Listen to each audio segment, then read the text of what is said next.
Good morning. Jane Rather-Nosey, live and reporting from Inspire Ground Transport in Gloucester County, New Jersey.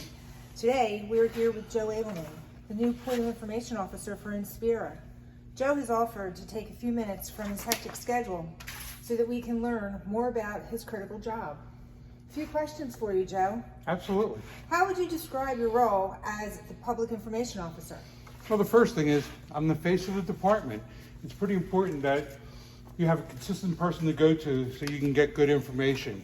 I'm going to gather the facts, I'm going to verify the facts, I'm going to coordinate everything, and I'm going to disseminate information so that the public understands what's going on in the case of emergency. You also see my face with some educational opportunities and some other things that I'll report about with for the department.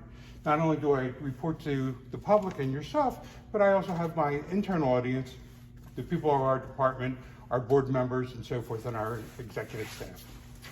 Why is the Public Information Officer role helpful for EMS agencies? Well, especially during an emergency, I want to keep my people free so they can do their job, so that I'll be taking care of disseminating information, but they're there to save lives or do whatever it is that they have to do.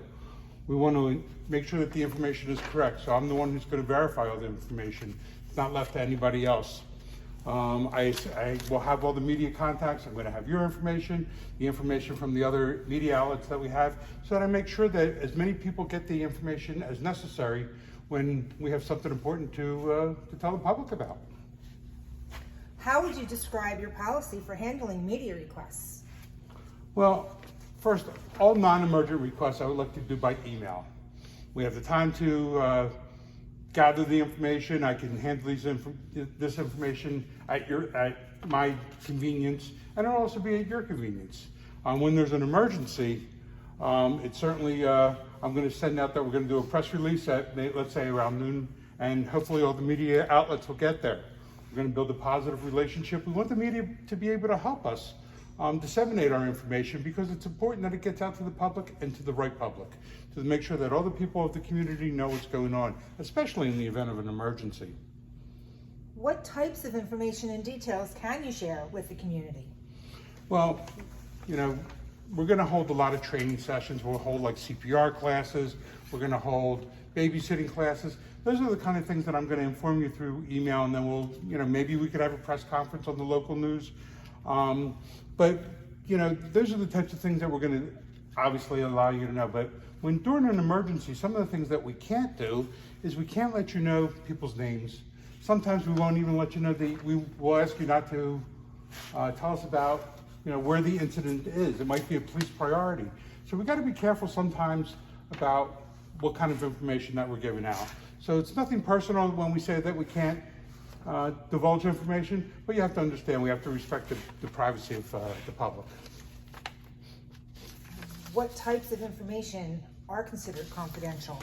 Well, names and personal information regarding the victims. There's a well-known law, it's called HIPAA, and we have to make sure that we maintain that law. Again, the locations of the police-involved incidents, sometimes they have things going on and we don't want the public gathering in those areas. We don't want to say anything that's hypothetical. It's very important that the information that I'm going to give you is going to be as much as I know, as much as I can tell you, and very truthful information. We don't disseminate third-party information. And if my bosses say that there's something that's confidential, you're going to have to respect that, and at that time I'll let you know. We can't divulge that information, but maybe at a later date we'll be able to get you that information. What recommendations do you have for journalists working with the information officers?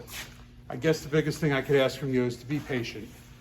Sometimes I'm a little bit busy taking care of some safety issues or whatever it is, but I certainly, the press, getting information to the public is my priority. It's what my job is.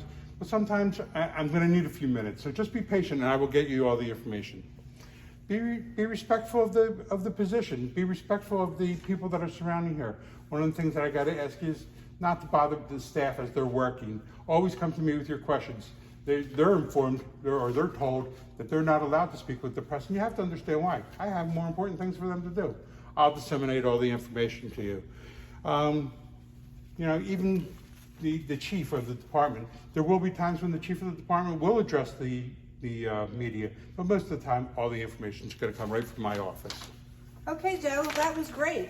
We appreciate the time you spent with us today.